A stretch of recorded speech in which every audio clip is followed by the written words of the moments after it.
Volver al amor. De un curso de milagros. Marianne Williamson. Primera parte. Los principios. Capítulo 1.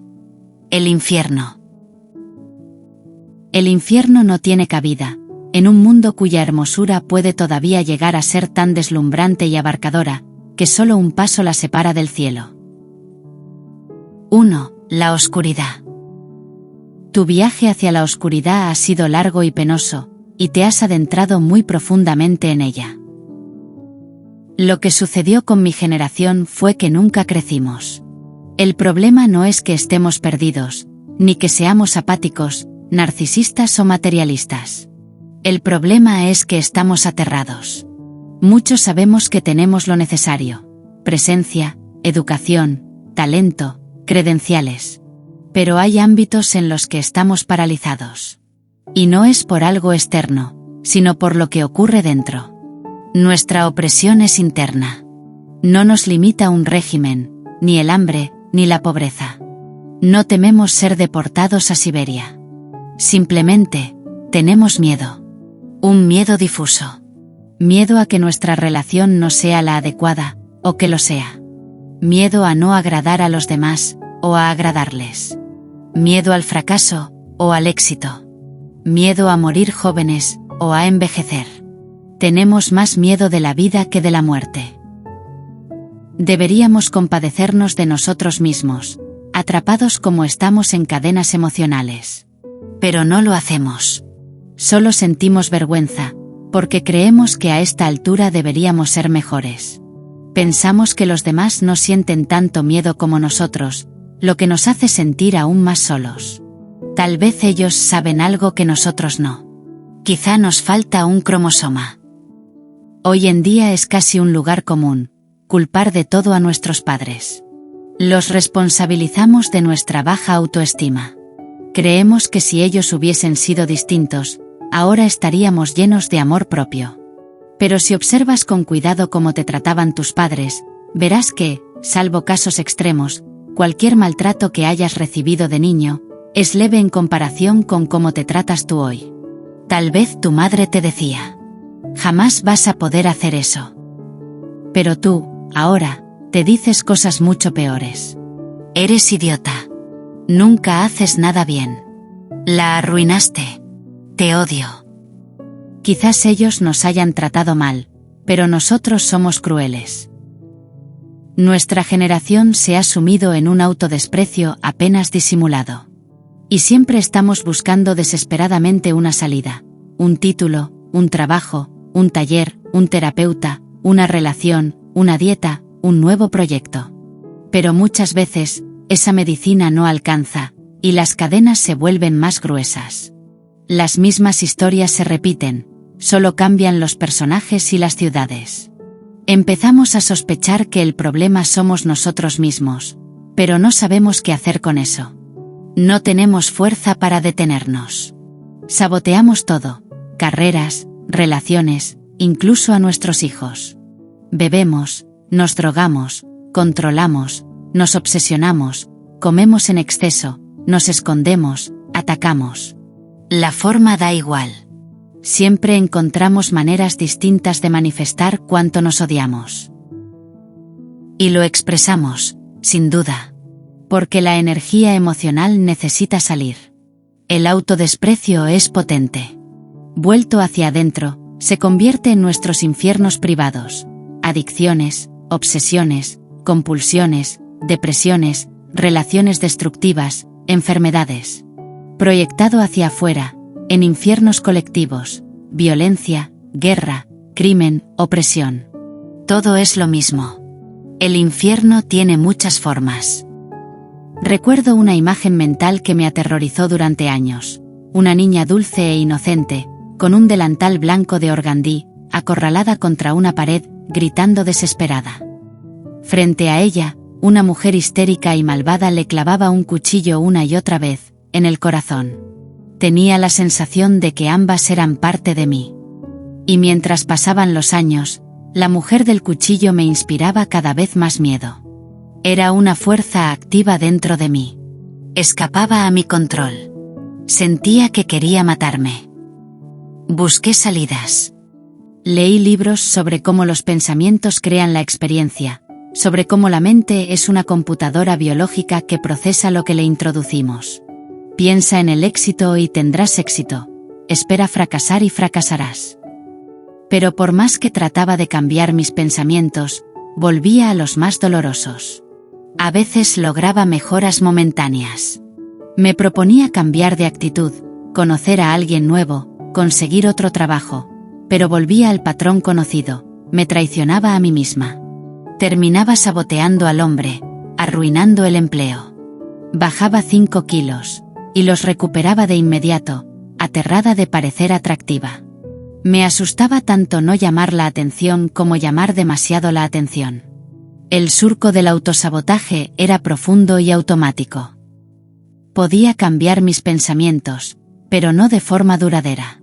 Y no hay desesperación más cruel que pensar, otra vez la arruiné. Mis pensamientos eran mis demonios. Y los demonios son astutos. Por medio de terapias llegué a conocer bien mis neurosis, pero eso no significaba que las hubiera sanado. La basura no desaparecía, simplemente se volvía más refinada. A veces hablaba con tanta claridad sobre mis debilidades que alguien podría pensar que las tenía dominadas. Pero no era así. Volvía a caer. Con una rapidez asombrosa, arruinaba cualquier situación. Decía exactamente lo que haría que mi pareja se fuera, o que me despidieran, o peor. En ese entonces, jamás se me habría ocurrido pedir un milagro. De hecho, ni siquiera sabía qué era. Para mí, los milagros pertenecían al mundo de lo pseudomístico. Pero cuando leí un curso de milagros, entendí que pedir un milagro es sensato. No es otra cosa que un cambio en la percepción. Una vez asistí a una reunión de personas en un programa de 12 pasos. Pedían a Dios que les quitara el deseo de beber. Yo no tenía problemas con el alcohol ni con otras drogas. Lo que me estaba destruyendo era mi propia personalidad. Esa mujer histérica dentro de mí. Mi negatividad era tan tóxica como el alcohol para un alcohólico. Yo era experta en herirme. Era como si fuese adicta al dolor. ¿Podía pedirle ayuda a Dios también por eso? Se me ocurrió que, al igual que con cualquier otra adicción, tal vez un poder superior podía hacer lo que yo no podía. Algo que mi intelecto y mi voluntad no habían logrado. Comprender lo que me pasó a los 3 años no me liberó. Los problemas que pensaba que desaparecerían con el tiempo solo empeoraban. Yo no había madurado emocionalmente. Y lo sabía. Sentía que algo se había desconectado en lo profundo de mi cerebro. Como muchos de mi generación, me perdí hace mucho, y en ciertos aspectos, simplemente nunca crecí. Hemos vivido la postadolescencia más larga de la historia. Como víctimas de una parálisis emocional, necesitamos retroceder para avanzar. Volver a lo básico. Siempre pensé que podía arreglármela sola. Era lo suficientemente linda, lista, talentosa, y si nada funcionaba, podía llamar a mi papá. Pero llegué a un punto en que ya no era suficiente. En las reuniones de 12 pasos escuchaba, un poder superior puede hacer por ti, lo que tú no puedes hacer sola. No me quedaba más opción. El miedo fue tan grande que finalmente pude decir: Dios, por favor, ayúdame. 2. La luz. La luz está en ti. Así viví ese momento profundo y transformador, en que decidí abrirle las puertas a Dios en mi vida. Al principio fue una experiencia inquietante, pero poco a poco me fui familiarizando con ella. Después de aquello, nada resultó como había imaginado. Yo pensaba que las cosas mejorarían, como si mi vida fuera una casa y Dios viniera a pintarla, a cambiarle las contraventanas, construirle un lindo porche y ponerle un tejado nuevo.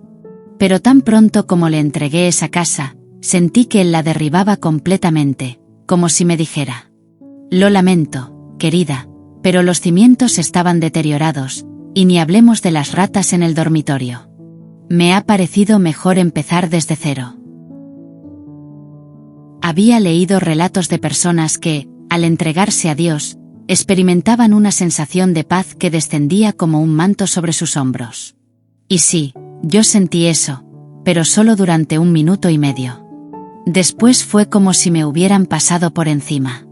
Sin embargo, aquello no me alejó de Dios, al contrario, aumentó mi respeto por su sabiduría.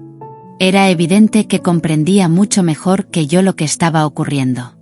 Si yo hubiera sido Dios, también me habría arrollado. Más que resentimiento, sentí gratitud. Estaba verdaderamente necesitada de ayuda. Suele ser necesario alcanzar cierto nivel de desesperación antes de estar preparado para recibir a Dios. Cuando llegó ese instante de rendición espiritual, no me lo tomé completamente en serio hasta que estuve absolutamente de rodillas. Mi confusión era tan profunda que nada ni nadie podía hacer funcionar a la antigua Marianne. La parte de mí más histérica se encontraba poseída por una furia descontrolada, y la niña inocente estaba acorralada contra la pared. Me derrumbé. Crucé la línea entre el sufrimiento que aún te permite llevar una vida funcional y el estar sentada, completamente vencida, en un rincón de un jardín psiquiátrico. Lo que tuve fue un colapso nervioso. Y sin embargo, estos colapsos suelen ser mecanismos de transformación espiritual que no se valoran en su justa medida. Son llamadas de atención del alma. Conozco personas que viven pequeños colapsos durante años, pero que siempre se detienen justo antes de que la experiencia llegue a tocar lo esencial. Yo considero que tuve suerte al vivirlo todo de una vez. Lo que comprendí en ese momento no lo he olvidado nunca. Fue un proceso doloroso, pero hoy lo reconozco como una etapa clave y necesaria en mi evolución hacia una existencia más plena. Una de las cosas que aprendí fue la humildad. Entendí con una claridad abrumadora que, yo, por mí misma, no soy nada. Mientras no vives algo así, sigues recurriendo a tus viejas estrategias, esas que nunca funcionaron, pero que sigues repitiendo con la esperanza de que esta vez sí den resultado. Cuando ya no puedes más y lo has intentado todo sin éxito, entonces te abres a la posibilidad de que exista otro camino. En ese momento, tu mente se abre y Dios puede entrar. Durante aquellos años sentía que mi cabeza se había hecho pedazos, desparramándose en 1000 fragmentos. Luego, muy lentamente, comenzaron a reunirse de nuevo. Pero mientras estaba así, expuesta, fue como si me cambiaran el sistema interno de cableado, como si hubiese pasado por una cirugía del alma. Me sentí transformada. Son muchas más las personas que han sentido que su mente estallaba que las que lo han confesado abiertamente. Hoy no es algo tan raro. Vivimos tiempos en los que la gente choca contra límites, sociales, físicos, psicológicos y emocionales. Pero eso no es necesariamente negativo. De hecho, puede ser una señal positiva. Mientras no llegas a caer de rodillas, en el fondo solo estás fingiendo vivir. Y hay una parte de ti que lo sabe, y por eso tienes miedo. El verdadero punto de entrega no es el final de la vida, sino el verdadero inicio. No es que ese instante de rendición en el que clamas a Dios lo cambie todo de inmediato y pases a vivir en el paraíso. Lo que ocurre es que comienzas la subida. Pero ahora sabes que ya no estás corriendo en círculos al pie de la montaña, sin avanzar realmente, soñando con la cima sin tener idea de cómo alcanzarla. Para muchos, las cosas tienen que empeorar seriamente antes de que llegue la transformación. Cuando tocas fondo de verdad, entonces llega la liberación, y reconoces que existe una fuerza en el universo mucho mayor que tú, que puede hacer por ti lo que tú no puedes. Y de pronto, descubres que eso es, en realidad, una gran noticia. ¡Qué paradoja! Te pasas la vida resistiéndote a aceptar que hay alguien allá fuera más sabio que tú, y de pronto sientes un profundo alivio al saber que es cierto. Ya no te importa tanto el orgullo, como para dejar de pedir ayuda. Eso, precisamente, es lo que significa entregarse a Dios.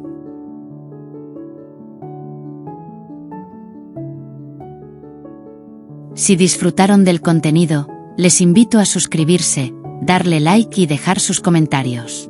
Soy Rose y deseo seguir compartiendo experiencias y conocimientos emocionantes con todos ustedes.